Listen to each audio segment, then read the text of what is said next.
चाहे सर्दी हो, चाहे गर्मी हो, चाहे ठंड हो, चाहे कोई भी मौसम हो, हम मजदूर लगातार अविरत कार्य करते रहते हैं। भले ही हम अच्छे पढ़े-लिखे ना हो, भले ही हम 10वीं 7वीं तक सीमित हो, पर हम लगातार 12-12 घंटे तक काम करते हैं और उसके बाद भी हम ओवरटाइम भी करते हैं। उसके बाद भी हमारा न्यूनतम वेतन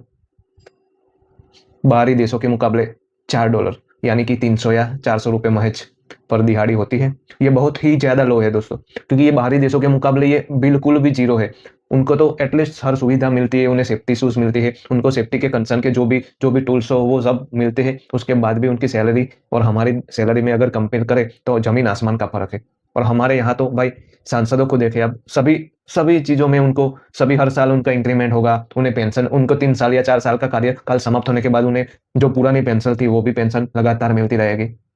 और जब हम मज़दूरों की बात करेंगे, जो हमारे देश की नींव है, जो लगातार काम करते रहते हैं और उसके उनके काम करने के चलते ही हमारे ये जो कंपनी के मालिक हैं, जो बड़े-बड़े बिज़नेसमैन हैं, वो और बड़े हो रहे हैं, उनकी संपत्तियाँ और बढ़ रही है और जो लगातार मज़दूरी करते हैं, जो मज़दूर हैं, उनको एक ठीक से अपनी अपने जीवन का गुज़ारा करने के लिए जो ठीक से जो आम जो सुविधा होती है, वो भी नहीं मिल पाती है। जो बिजली की सुविधा होती है, जो पानी की सुविधा होती है, जो रहने की सुविधा होती है, जो गैस की सुविधा होती है, एलपीजी के, ये कुछ भी ऐसी छोटी-मोटी जो भी समस्या होती है, उनका उन्हें हर रोज़ सामना करना पड़ता है। तो ये क्या दर्शाता है? हमारे देश में वैसे तो पैसों की कोई कमी नहीं है, जीडीपी में हमारा देश कहाँ आगे बढ़ गया है, चौथे नंबर की अर्थव्यवस्था होने के बावजूद हमारे देश के ऐसे मज़दूरों को ऐसे आम 200-300 की दिहाड़ी में लगातार खड़े रह के काम करना पड़े, ये क्या दर्शाता है भाई? कि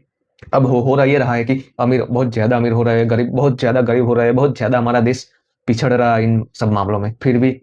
बस किसी को कोई पड़ी नहीं है, बस अपना अपना काम बनना चाहिए, बाकी भाड़ में जाए जनता। वो नहीं है सुना है आपने कि अपना काम बनता तो भाड़ में जाए जनता। जनता से किसी भी पार्टी को कोई भी लेना-देना नहीं है, ये आप पहले से ही गाँठ बाँध के रख लीजिए, क्योंकि ये कुछ भी